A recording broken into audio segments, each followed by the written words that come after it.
Grandes gestas españolas. Con María Fidalgo Casares.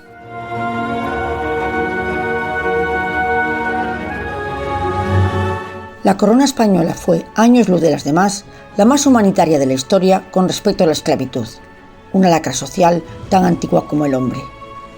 Fue la primera que legisló sobre su prohibición en 1512 con las leyes de Burgos, que consideraban a todos los indígenas súbditos de la monarquía y, por tanto, ciudadanos libres, y que fueron ratificadas en 1552 con las leyes nuevas. También España sería el último país europeo que se manifestó contra ella, ya que en 1958 daría instrucciones sobre la vigilancia de la posible esclavitud en Sáhara e Ifni.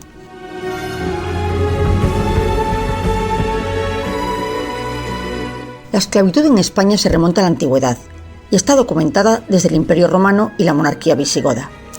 Los esclavos eran sometidos por motivos religiosos o como botín de guerra y se utilizaban para las tareas domésticas, el trabajo agrícola, minas y otras labores.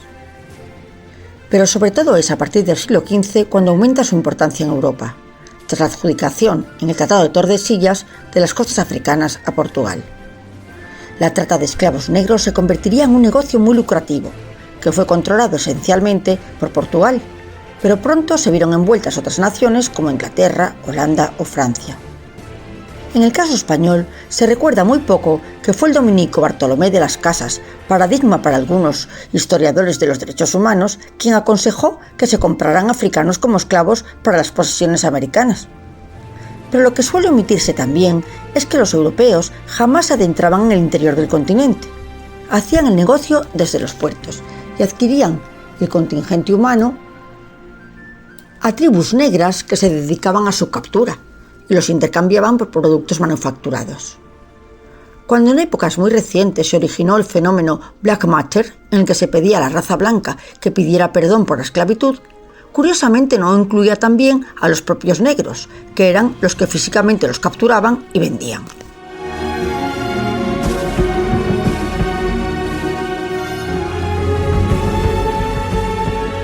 La península ibérica fue receptora de esclavos africanos a partir del siglo XVI, sobre todo en los puertos de Cádiz y Sevilla. Su destino era América, pero algunos se quedaban en España, sobre todo como esclavos domésticos. Era un signo de lujo y riqueza el poseerlos, pero sus dueños no solo eran aristócratas, sino también artesanos y comerciantes. En Sevilla, esta presencia dejó constancia en la hermandad más antigua que procesiona hoy en la Semana Santa, la Hermandad de los Negritos. Su origen se debió al arzobispo de Sevilla, Gonzalo de Mena, que instituyó en los arrabales de la ciudad un asilo y una hermandad solidaria para atender a enfermos y ancianos negros.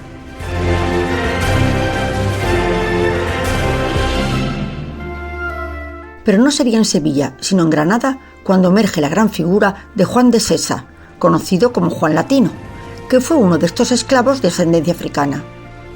Su origen hoy sigue siendo muy discutido.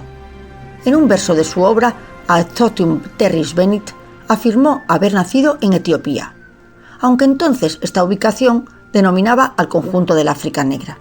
Habría sido, por tanto, objeto de captura en torno a 1520. Sin embargo, otras fuentes afirman que fue hijo de una esclava nacido ya en la península, en concreto en Baena, Córdoba. Y Juan entra en la historia al servicio personal del nieto de uno de los militares más prestigiosos de la historia, el gran Gonzalo Fernández de Córdoba, el gran capitán. El amo de Juan Latino fue el duque de Sesa y conde de Cabra, y compartía nombre con su glorioso abuelo. Y dada la cercanía de las edades de ambos, fueron también compañeros de juegos y pronto se demostró que amigos muy queridos.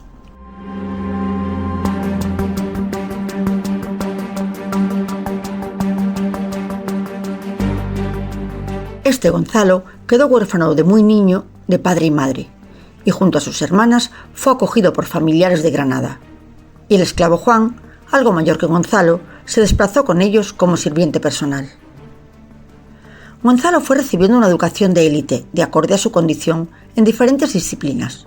Y se cuenta que Juan no perdía comba, permaneciendo en las clases siempre a su lado. Y cuando entró en la universidad también le acompañó. y aunque allí tenía prohibida la entrada en las aulas, se quedaba fuera, oyendo, aprendiendo y aprehendiendo todo lo que podía. Y en esta tesitura fue sorprendido por el catedrático de la Mota, que quedó conmovido por su afán de saber y quiso encargarse personalmente de la educación del joven de color. Gonzalo no puso ninguna objeción, al revés, se alegró mucho por su sirviente, y su rápido aprovechamiento despertó pronto la admiración de todos los condiscípulos de la universidad, y de ahí surgió el sobrenombre de Latino, que sería aceptado por él como propio. Y así dijo, y como le llamó por eminente la antigua Roma a su Adriano el griego, la noble España me llamó Latino.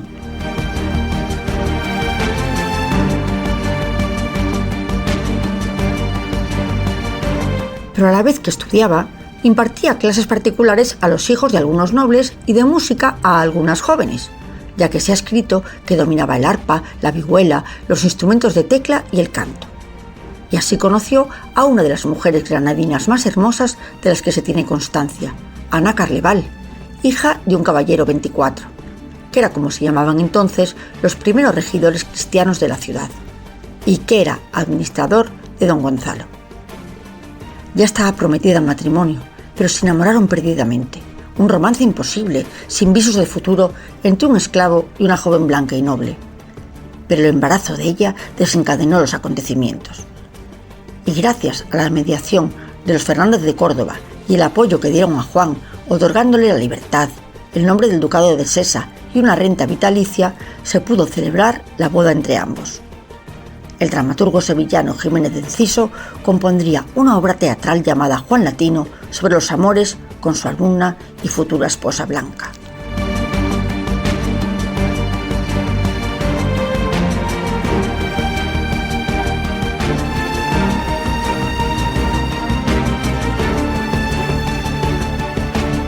Juan consiguió el permiso para iniciar su aprendizaje oficial en la universidad en 1546 y obtuvo el título de bachiller en filosofía, y en 1557 el grado de licenciado tras años de trabajo, dedicación y esfuerzo, y acabaría alcanzando el rango de profesor, y años más tarde, cuando su mentor falleció, catedrático de gramática y lengua latina de la Universidad de Granada.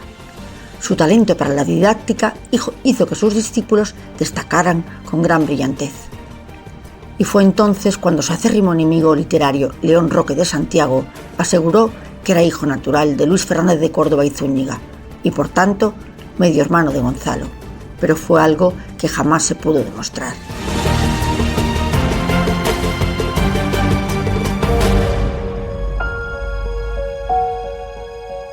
Juan Latino se convirtió en uno de los latinistas más eruditos de Europa, pero no quedó ahí y se lanzó al mundo de la literatura. En Granada había podido conocer a Juan Boscán, Garcilaso de la Vega y Juan Rufo, y a su periplo educativo y su historia amorosa le sumaría otro hito. Se convirtió en el primer escritor negro que vio su obra impresa en 1573, Epigramas, dedicado a Juan de Austria tras la batalla de Lepanto. Lepanto había sido la más alta ocasión que vieron los siglos, y escribió la obra solo un año después que aconteciera. El impacto de esta nueva hazaña consolidó su reputación y dio paso a gran parte de su leyenda, al que contribuyeron algunos de los grandes del siglo de oro.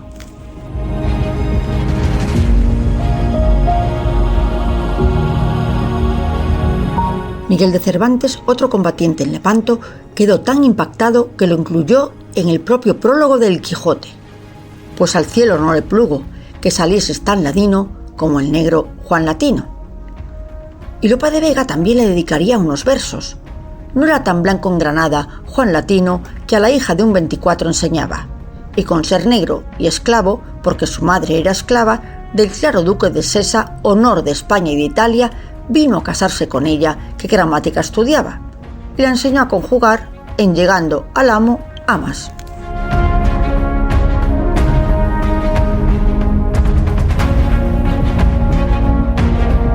Latino había podido conocer a don Juan de Austria en Granada, cuando este, hermano bastardo del monarca Felipe II, ostentó el mando para someter la rebelión de los moriscos en las Alpujarras.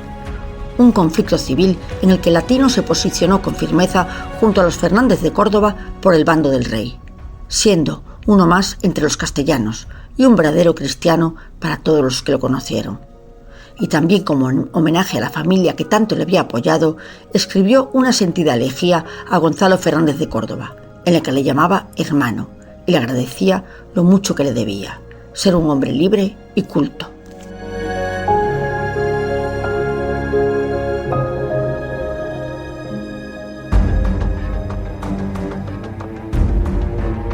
Pero el patrimonio español debe más al latino. Felipe II había ordenado el traslado de los cuerpos de sus antepasados que yacían enterrados en Granada al Escorial. Para la ciudad califal, esta orden tuvo un gran impacto emocional. Los reyes católicos habían sido quienes los habían liberado de la presencia islámica, y su magnificente sepulcro brillaba en la capilla real de la catedral en su homenaje y recuerdo. Las autoridades civiles y eclesiásticas de Granada consideraron entonces que Latino era el interlocutor perfecto para conseguir que el rey se retractara, lo que deja vislumbrar el gran estatus que Latino había adquirido. Juan decidió que pondría su talento al servicio del objetivo, sus composiciones poéticas, y dedicó al monarca un conjunto de poemas laudatorios. La temática elegida fue la propia figura del monarca, su dinastía, sus familiares allí enterrados, y en ellos describía a Granada como la madre que siempre acoge y protege a los suyos, la cual respira aliviada y contenta cuando tiene a los suyos en su regazo. Y una vez medio embaucado el rey, Latino disparó con el mejor argumento. Sus propios bisabuelos habían dejado por escrito que deseaban descansar en la capital del antiguo reino nazarí.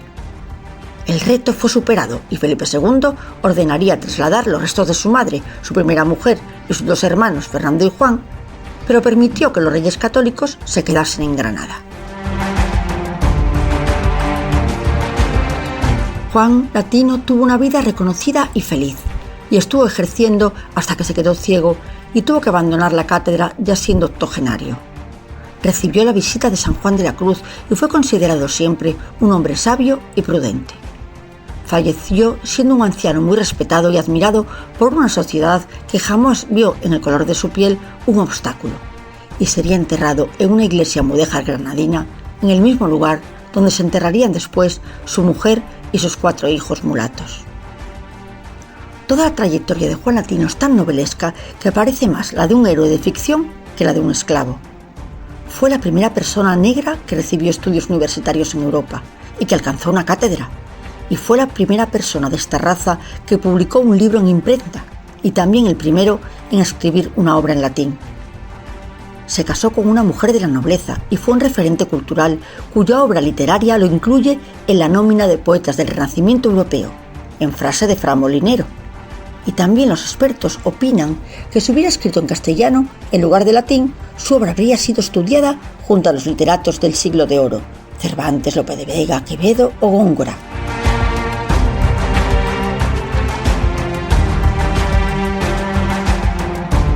Pero a pesar de todos sus logros, su lealtad a la corona de España, su relevancia histórica y su leyenda, a Juan Latino poco se le recuerda, como a otros afroespañoles que desarrollaron su vida sin importar su raza.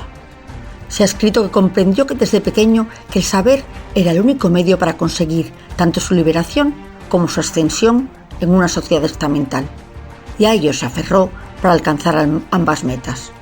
Eso es cierto, pero también lo es que eso solo pudo ser posible de forma excepcional en pleno siglo XVI porque sucedió en España, y con una corona, los Austrias, que no discriminaban por el color de la piel y cuyas pioneras leyes humanitarias no tuvieron parangón en el mundo de su tiempo. Grandes gestas españolas. Con María Fidalgo Casares.